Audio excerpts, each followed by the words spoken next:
to this remote tower webinar from Frequentis DFS AEROSENSE. I brought a couple of interesting speakers with me. A remote tower is a very young topic. What we have done, nobody has done before. At the moment, 4 remote tower projects are already in operation, and we are executing currently 3 more projects all over the world. So on December 4th, 2018, the permanent operations in Saarbrücken have started. It's about 15,000 movements a year, which is not a lot. This system was not designed and is not validated just for this relatively low traffic, but it was validated against that peak hour. We have no real restrictions when it comes to the quality of service and the capacity. We are doing all the procedures just as we did them in the conventional tower. Reduced runway separation, reduced separation in the vicinity when the aircraft is inside of the controller, and also the fully IFR-VFR integration in the traffic pattern is done in Saarbrücken on a peak day through the remote tower system. In the long term, it's about the staffing and the reduced maintenance costs. You don't have a full-scale tower building on your airport anymore that you need to maintain.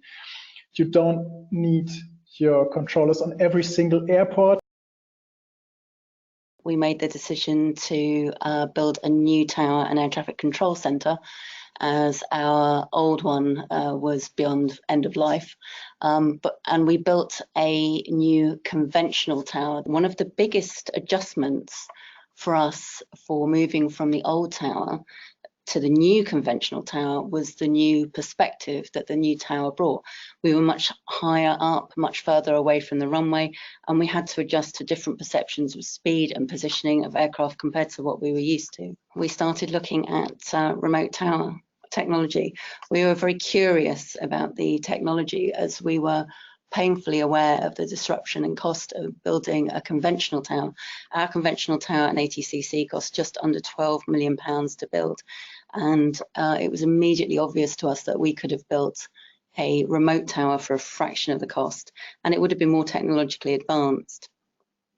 We also liked the idea of the operational efficiencies that you could build with multi-units. We started planning to build a remote tower contingency.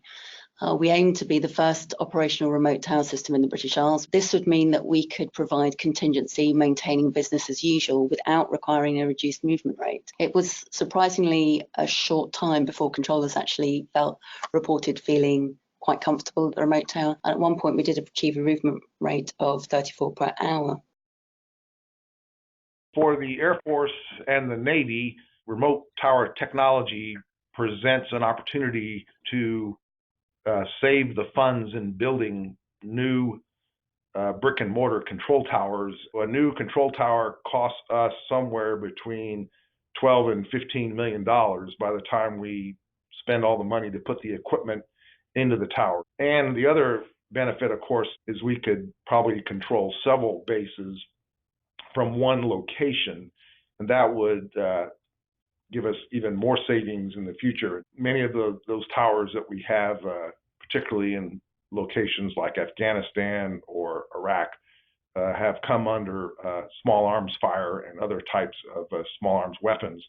And if we can use cameras instead of putting human beings physically on the airport location, clearly there's a big benefit for taking the people out of harm's way. And then kind of what's really picked up more interest, I think, is that at least for the U.S. Defense Department, part of our strategy now is that many of our bases in forward locations are probably very vulnerable. And so we would benefit from having a capability that would allow us to quickly relocate to another location that may not have a brick and mortar tower. And the remote tower technology would give us a real agile, quick setup capability. The other thing is that frequently defense operations are conducted at nighttime, and the infrared capability of the cameras clearly provides very good resolution